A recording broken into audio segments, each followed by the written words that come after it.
3 మాసాలు కాకముందుకే చెప్పిన ప్రతి మాట కూడా కట్టుబడుతూ ఈనాడు 6 గ్యారెంటీలు ఇప్పటికీ కొన్ని మొదలు పెట్టడం కూడా జరిగింది. మనందరం కళ్ళారా చూస్తూ ఉన్నాం.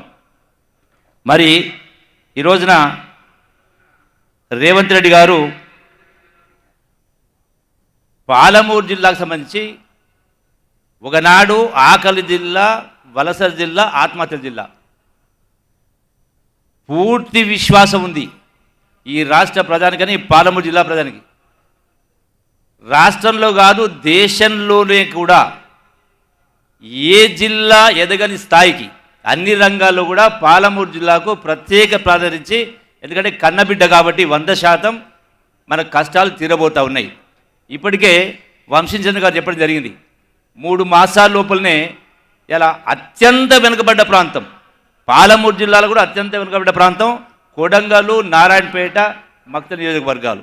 మరి ఇప్పటికే సాగునీటికి సంబంధించి, విద్యకు సంబంధించి మనం ఇప్పటికే శంకుస్థాపన చేసుకోవడం జరిగింది, మంజూరు ఇవ్వడం జరిగింది.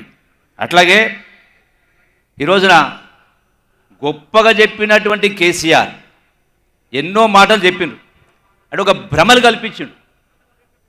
రాష్ట్ర ఖజానా నుంచి వేల కోట్ల రూపాయలు ఖర్చు పెట్టి టీవీల ద్వారా, పత్రికల ద్వారా ప్రకటనలు ఇచ్చి ఉన్నది లేనట్టుగా కనికట్టు చూపించి గొప్పగా పరిపాలన చెప్పని చెప్పడం జరిగింది.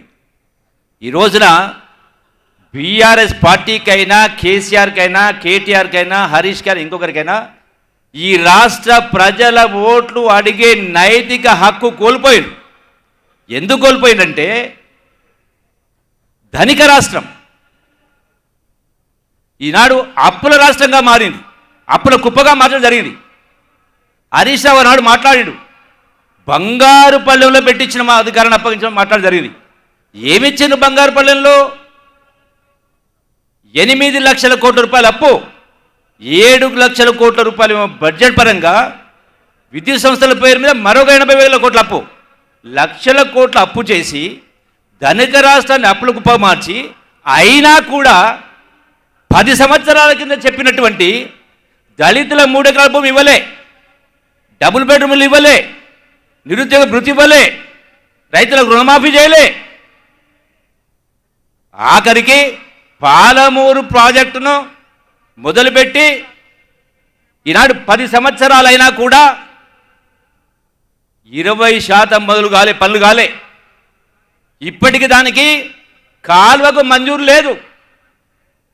ఒక మోటార్ ఎత్తిపోసి జాతికి అంకితం చేసిన మాట్లాడినారు. ఆ ప్రాజెక్టు పూర్తి కావాలంటే 1,00,000 కోట్లు కావాలా. ఇప్పుడు ఖర్చు పెట్టింది కేవలం 25,000 కోట్లే.